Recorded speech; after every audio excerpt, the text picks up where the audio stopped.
Hello students, कैसे हैं आप सभी। उम्मीद करता हूं सभी स्वस्थ होंगे और ठीक होंगे। तो आज के सेशन में दोस्तों हम लोग पढ़ेंगे कवितावली के उत्तरकांड से दो कविता एक सवैया लिया गया है।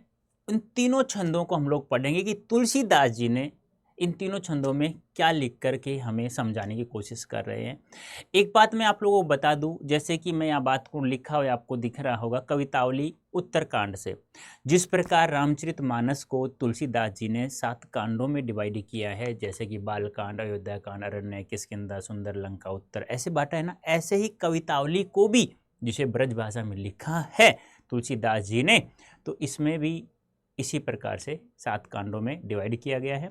और उत्तरकांड से 2 कविता एक सवैया लिया गया है। दोनों वर्णिक छंद हैं, याद रखना। कवित छंद में 31 वर्ण होते हैं, जिसे मनहरण कवित भी कहा जाता है। और सवैया में 22 से लेकर 26 वर्ण होते हैं, जिसमें सर्वप्रसिद्ध मालती मतगेंद्र सवैया होता है। ठीक है, हाँ, ये आपको याद रखना है। तो दोनों जो 2 कविता एक सवैया कहाँ से लिया गया? कवितावली के उत्तरकांड से। तो अब इसमें कवि ने क्या हमें बताने की कोशिश की, तुलसीदास जी ने क्या बताने की कोशिश की है, मैं आपको एक बार बता दूं। उस समय तत्कालीन क्या होता है उस समय में, यानी कि तुलसीदास जी के समय में उन्होंने क्या देखा है वो यथार्थ रूप से, वास्तविक रूप से लिखा है। कोई कल्पना का प्रयोग उन्होंने बिल्कुल भी नहीं किया है। जैसा देखा है वैसा लिखा है। कैसी गरीबी थी, क्या बेरोजगारी थी, कौन कौन समस्याएं सामने आ गई थी, पेट की भूख को शांत करने के लिए लोग क्या क्या कार्य करते थे, ये सब समस्याओं का यहाँ पे हमें अवगत कराया है।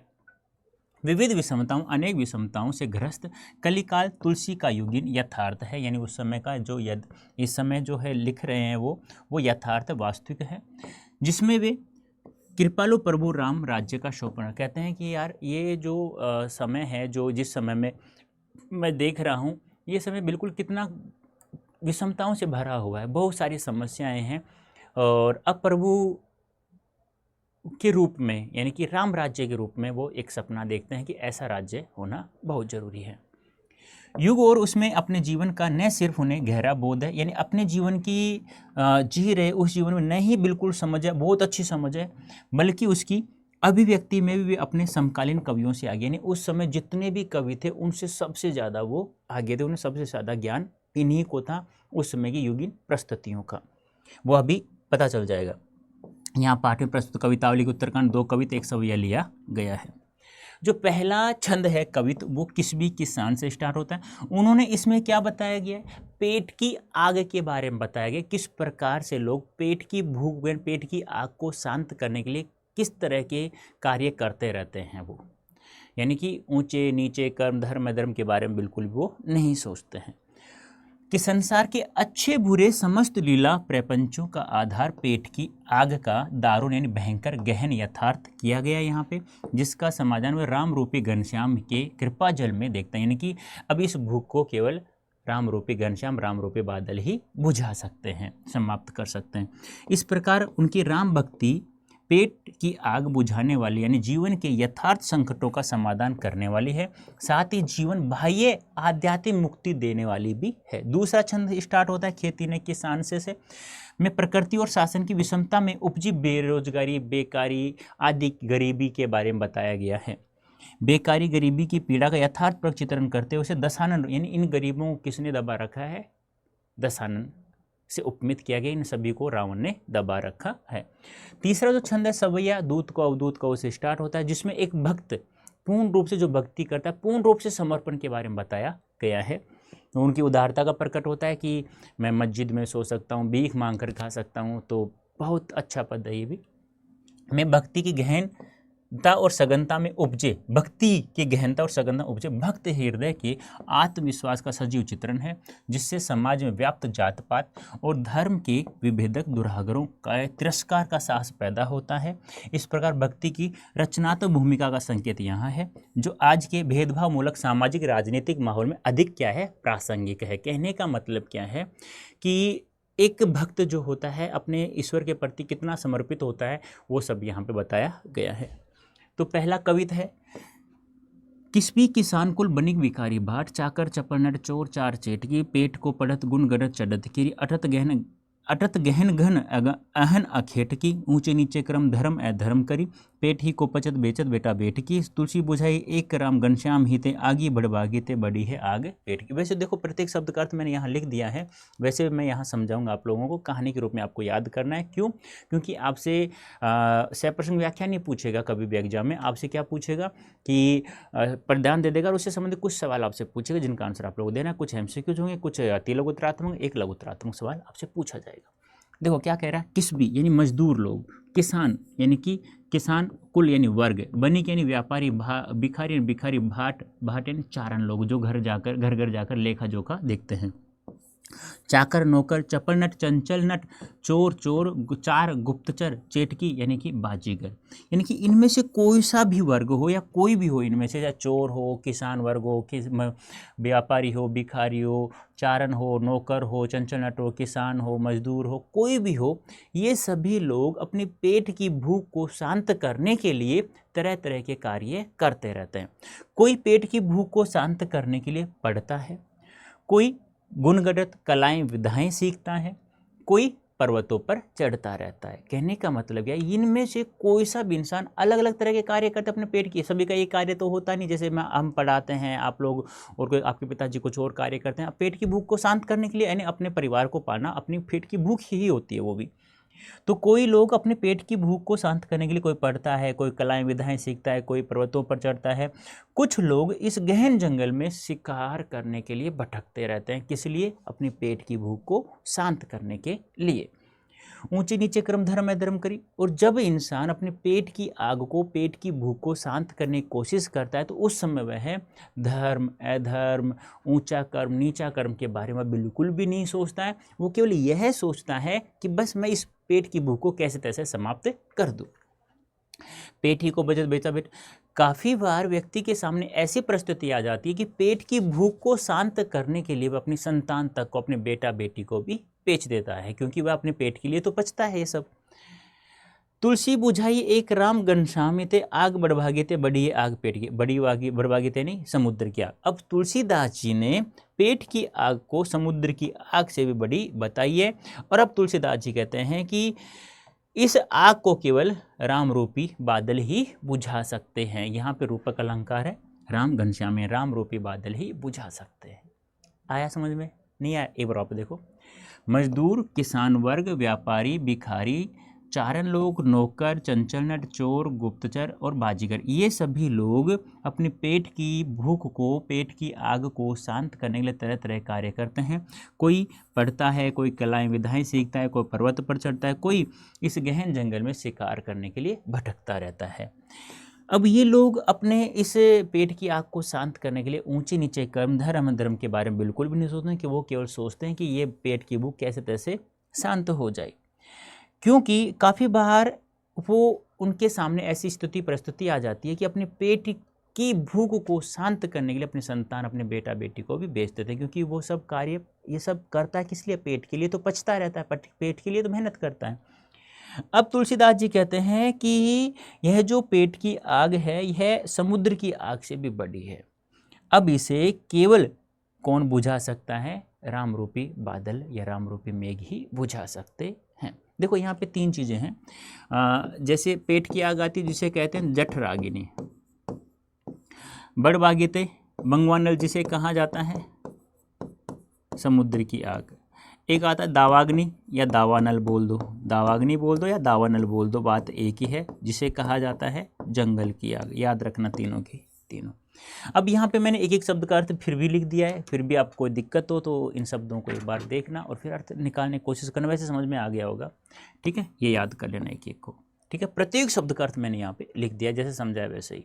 अब ये प्रसंग है, ये कुछ राज्यों में क्या होता है, सप्रसंग व्याख्या पूछता है बच्चों की, पद्यांश की सप्रसंग व्याख्या करो। तो जिन बच्चों के राज्य में पूछा जाता है वो उन बच्चों के लिए काम का है, एक बार वो पढ़ लीजिएगा। आपसे तो कैसे पूछा सीबीएसई वालों से, तो पद्यांश देगा, उससे संबंधित कुछ सवाल देगा, उसके आंसर आपको देना है। व्याख्या देख लीजिए, जो समझाया वही लिखा है, एक बार पढ़ लीजिए, थोड़ा अच्छे से याद हो जाएगा।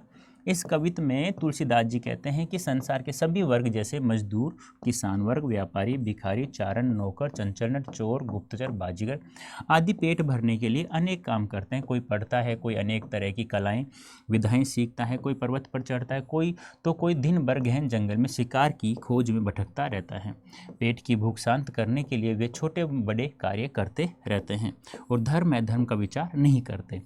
पेट के लिए वे अपने बेटा बेटी को भी बेचने को विवश हो जाते हैं। तुलसीदास जी कहते हैं कि पेट की आग तो समुद्र की आग से भी बड़ी है, ऐसी आग भगवान राम रूपी बादल से ही बुझ सकती है। अब आपसे ये पद्यांश देकर अब सवाल पूछे, उनका आंसर कहाँ मिलेंगे? तो ये हैं आप लोगों की आंसर। ये आप लोगों के लिए बहुत ज़्यादा महत्वपूर्ण, ध्यान रखना।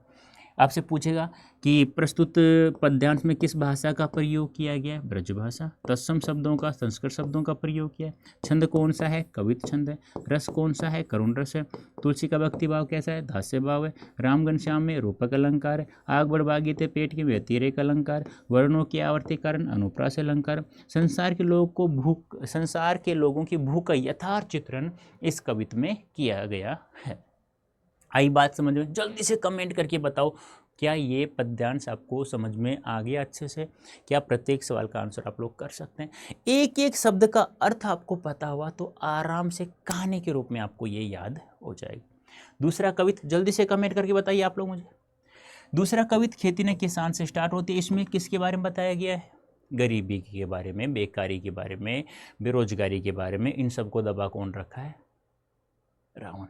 ठीक है, तो प्रकृति और शासन का विषमता से उपजी बेर। देखो, ये गरीबी, बेरोजगारी, बेकारी क्यों आती है?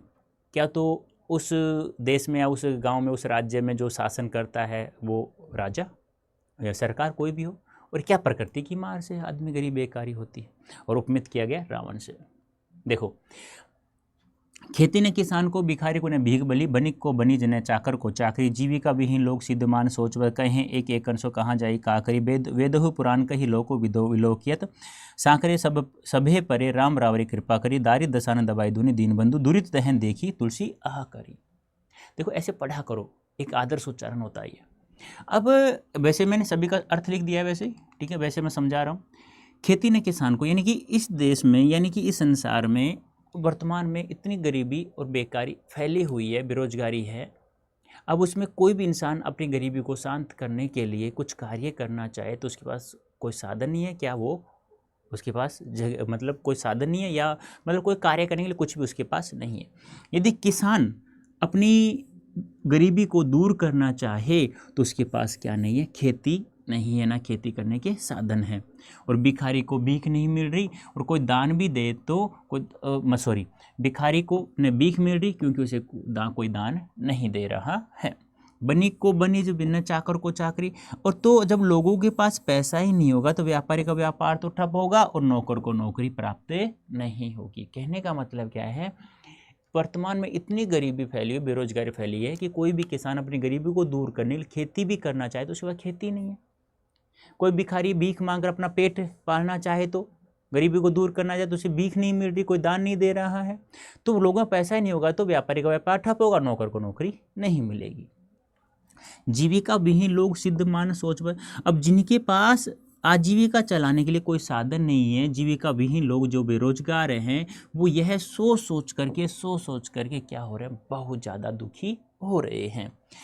और कहें एक एक कंसो, और एक दूसरे से कह रहे हैं कहाँ जाएं और क्या करें। आपको पता होगा, जब लोगों के पास कोई रोजगार नहीं होता तो कहते हैं यार कब कहाँ जाएं, क्या करें, कैसे पेट को, इस गरीबी को दूर करें, कैसे पेट की भूख शांत करें, कैसे बच्चों को पालें। बहुत बड़ी समस्या होती है यार, क्या करें और कहाँ जाएं।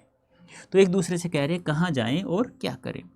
अब तुलसीदास जी कहते हैं कि वेद पुराण में कहा गया है, इस संसार में विलोकियत देखा भी गया है, कि जब जब इस देश में, इस संसार में कोई भी संकट आता है तो इस सभी संकटों को दूर कौन करता है? प्रभु श्री राम ही इन सब पर कृपा करते हैं, उस समस्या का समाधान करते हैं। दारिद दसानन दबाई दुनि दीन बंधु, दुरित दहन देखी तुलसी आह करी। अब तुलसीदास इधर दहकती आग को देखकर, इस पाप की ज्वाला को देख करके तुलसीदास हाहाकार करते हैं। दुरित दहन, पाप की ज्वाला को देखकर हाहाकार करते हैं और अपने प्रभु श्री राम को दीन बंधु के रूप में पुकारते हैं कि हे दीन बंधु, इन सभी गरीबों को दारिद दसानन ने दबा रखा है, अब आप भी इनसे छुटकारा दिला सकते हैं, आप इनकी गरीबी को दूर कर सकते हैं। अब देखो वापस एक तुलसीदास जी कह रहे हैं कि किसान अपनी बेरोजगारी को, गरीबी को दूर करना चाहे तो वह खेती करके दूर कर सकता है, लेकिन उसके पास खेती नहीं है। भिखारी भीख मांग कर दूर कर सकता है, लेकिन उसको भीख नहीं मिली, कोई दान नहीं दे रहा है। इस प्रकार से तो व्यापारी का व्यापार ठप हो गया, नौकर को नौकरी प्राप्त नहीं हो रही है। जिनके पास कोई रोजगार नहीं है वो लोग यह सोच करके दुखी हो रहे हैं और एक दूसरे से कह रहे हैं कि कहाँ जाएं, क्या करें। तुलसीदास जी कहते हैं कि वेद पुराण में कहा गया, संसार में देखा भी गया, जब जब भी संसार में कोई संकट आता है तो प्रभु श्री राम उन पर कृपा करते हैं, उन संकटों का समाधान करते हैं। अब इस पाप की ज्वाला को देखकर तुलसीदास जी हाहाकार करते हैं और अपने प्रभु श्री राम को दीनबंधु के रूप में पुकार कहते हैं कि हे दीनबंधु, अब आप ही इन लोगों की गरीबी को दूर कर सकते हैं, छुटकारा दिला सकते हैं, क्योंकि इन्हें दारिद्र दशानन रूपी रावण ने दबा रखा है। ये एक एक शब्द का अर्थ है, देख लेना। उम्मीद है कि आपको समझ में तो आ गया है, लेकिन फिर भी आप लोग एक एक शब्द का अर्थ फिर भी पढ़ लीजिएगा, क्योंकि ऐसे पूछेगा आपसे इस प्रकार कि बताइए बनिक का शाब्दिक अर्थ क्या होगा, बिलोकियत का शाब्दिक अर्थ क्या होगा, दीनबंधु यहाँ किसके लिए प्रयुक्त किया गया है। तो ऐसे आप लोगों को याद करना है कि बलि का अर्थ दान होता है, बनिक व्यापारी, बनिज व्यापार, चाकर नौकर, चाकरी नौकरी, ऐसे आपको एक एक शब्द का अर्थ याद करना है। ठीक है, ये प्रश्न मैं बता चुका, जिनके काम का उन बच्चों को देख लेना, जहाँ राज्य में सप्रसंग व्याख्या पूछता है तो वहाँ पर ये काम की है। व्याख्या देखिए, तुलसीदास जी कहते हैं कि इस समय अकाल की भयानक स्थिति है। किसानों के पास खेती करने के लिए न खेती है और न ही साधन है। गरीबी इतनी हो गई है कि कोई भीख मांगकर अपना जीवन चलाना चाहे तो उसे भीख नहीं मिलती, न दान मिलता है। लोगों के पास पैसा नहीं होने के कारण व्यापारी का व्यापार ठप अर्थात नहीं चल रहा है।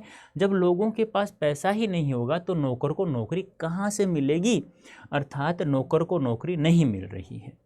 इस प्रकार चारों तरफ बेरोजगारी है, लोगों के पास आजीविका चलाने के लिए साधन नहीं है, इस कारण वे दुखी हैं और चिंता में डूबे हुए हैं।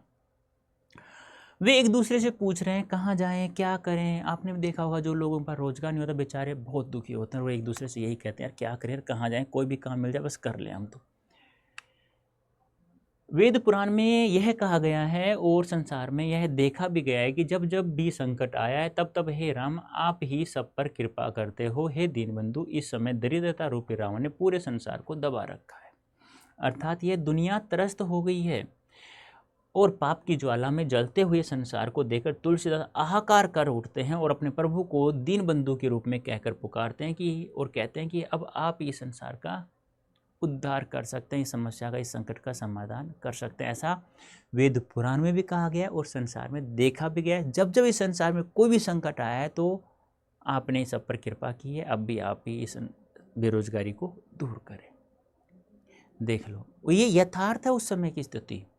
ऐसा नहीं कि तुलसीदास जी ने कल्पना का प्रयोग किया है, नो, यथार्थ पहले ही बताया गया, यथार्थ का प्रयोग किया है, तभी तो उन्हें उस समय की गहन अनुभूति थी, उन्हें अपने समकालीन कवियों से अधिक ज्ञान था उन्हें, क्योंकि उन्होंने जो देखा वो लिखने की वो ताकत रखते थे।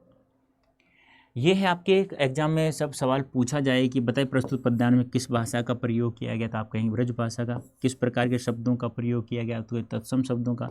छंद कौन सा है, कवित। ध्यान रखना 31 वर्ण होते हैं इसमें, और इसे मनहरण कवित भी कहा जाता है। ठीक है, रस करुण रस है, करुण रस कहाँ होता है, जहाँ दुख की बातें होती हैं। तुलसी का भक्ति भाव दास्य भाव है। दारिद्र दशानन में रूपक अलंकार है। वर्णों की आवर्ती कारण अनुप्रास अलंकार है। कवि ने तत्कालीन समाज की आर्थिक विषम परिस्थितियों का यहाँ पर क्या किया गया, वर्णन किया गया। अब चलते हम तीसरे छंद पर, तो क्या है, शवैया है। लेकिन उससे पहले मैं आपको एक चीज़ बता देता हूँ, ये तो क्लास 12th की बात है जो आपको फ्री ऑफ कॉस्ट आराम से यूट्यूब पर पूरी क्लासें आपको मिलेंगी। लेकिन क्लास 12th में जो परसेंटेज मिलेगी उससे क्या टॉप यूनिवर्सिटी मिल जाएगी, कभी नहीं मिलेगी। टॉप यूनिवर्सिटी किससे मिलेगी भाई, आपको पता होगा CUET का एग्ज़ाम देना होता है, और CUET का एग्ज़ाम होता कब है, मई मध्य में होता है, आपको पता होगा। अब तो कहा जा रहा है कि 2 बार होगा, एक कॉलेजों में एडमिशन 2 बार हो जाए, क्या पता। ठीक है, लेकिन मैं आपसे कहूँगा कि CUET के प्रत्येक सब्जेक्ट में आप लोग 100% चाहिए, तो आप लोगों को महापैक ज्वाइन करना है। ठीक है, कोई कोर्स ज्वाइन करो तो महापैक कर लो, 2-4 हज़ार रुपये ज़्यादा दे दो, क्योंकि आपके एग्जाम के बाद तक भी जब वो पैक रहता है आप लोगों के पास, प्रत्येक बैच आपको फ्री मिलता है, प्रत्येक टेस्ट सीरीज फ्री मिलती है, और प्रत्येक प्रिंटेड बुक हमारे द्वारा जो लिखी गई है वो बुक आपके घर पहुंचाई जाती है, जिसमें प्रत्येक CVT में आए हुए प्रत्येक सवाल को हमने आपको विद सॉल्यूशन समझा रखा। अब आप लोग किस प्रकार से आप इस कूपन कोड का प्रयोग करके, ये जो कूपन कोड है Y551, इसका प्रयोग कैसे करेंगे एक बार मैं समझा देता हूँ, वहाँ पर कैसे ज्वाइन करेंगे। अभी हम लोग को तीसरा छंद में हम लोग पढ़ेंगे, कहीं जाना नहीं, उसके बाद हम लोग क्वेश्चन आंसर हल करेंगे। ऐसे टाइप करना अड्डा 24/7, चले जाओगे आप यहाँ पे, ये ऑल कोर्सेज आ रहा है, यहाँ आपको सेलेक्ट कर लेना है, ठीक है। UG and PG entrance exam आ रहा है, UG एंड PG, ये लो। अब यहाँ पे देखो CVT UG लिखा हुआ, ये इंग्लिश मीडियम बच्चों के लिए है, और ये CVT UG हिंदी मीडियम वाले स्टूडेंट्स के लिए। आप हिंदी मीडियम से हैं तो यहाँ जाएंगे, इंग्लिश मीडियम से तो यहाँ जाएंगे।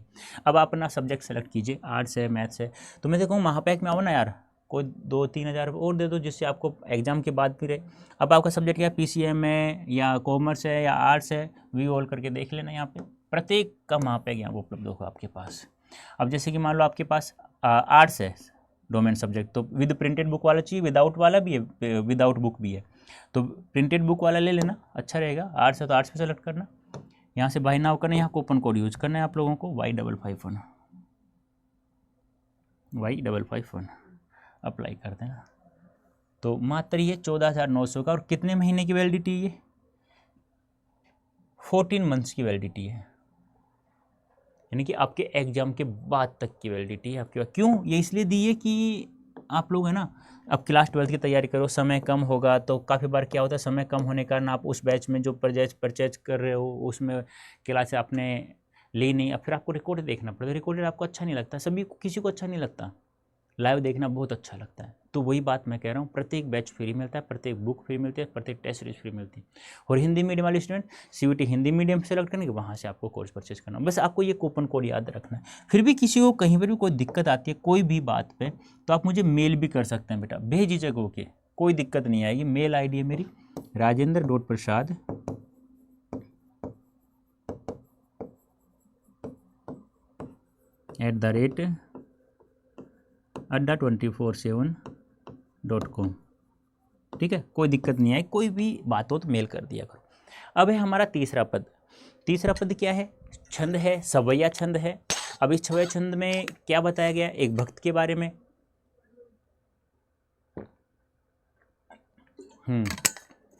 तो देख लो एक बार, दूत कहो। अब दूत कहो से स्टार्ट होता है। तुलसीदास जी ने भक्ति की गहनता और सघनता में उपजे भक्त हृदय के आत्मविश्वास का सजीव चित्रण है, जिससे समाज में व्याप्त जात पात धर्म के विभेदक दुराग्रहों के तिरस्कार का साहस पैदा होता है।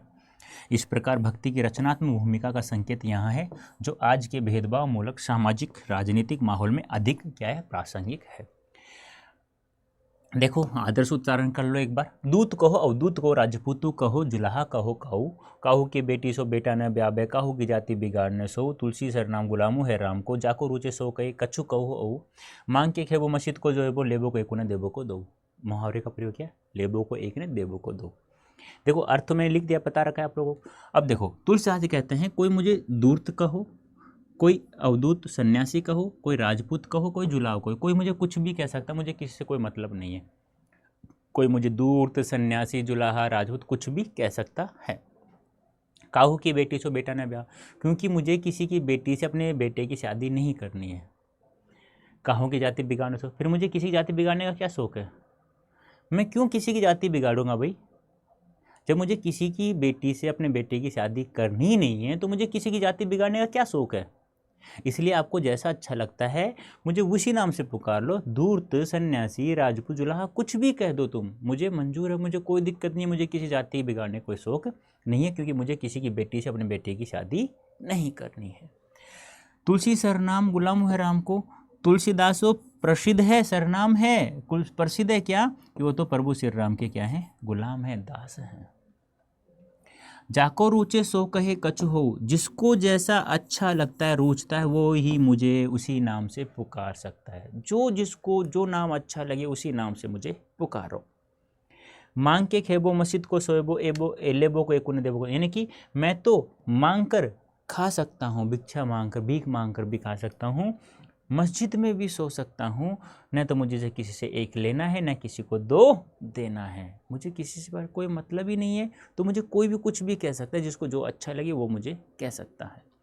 तो तुलसीदास जी कहते हैं कि मुझे किसी की जाति बिगाड़ने का कोई शौक नहीं है, क्योंकि मुझे किसी की बेटी से अपने बेटे की शादी नहीं करनी है। इसलिए मुझे कोई भी दूत, अवधूत, सन्यासी, राजपूत, जुल्हा कुछ भी कह सकता है, क्योंकि तुलसीदास तो प्रसिद्ध है, इस संसार में सब जानते हैं कि वो तो प्रभु श्री राम का दास है, गुलाम है, जिसको जो अच्छा लगता है वो कह सकता है। मैं तो मांग कर खा सकता हूँ, मस्जिद में सो सकता हूँ, मैं मुझे से किसी से एक लेना नहीं किसी को दो देना है।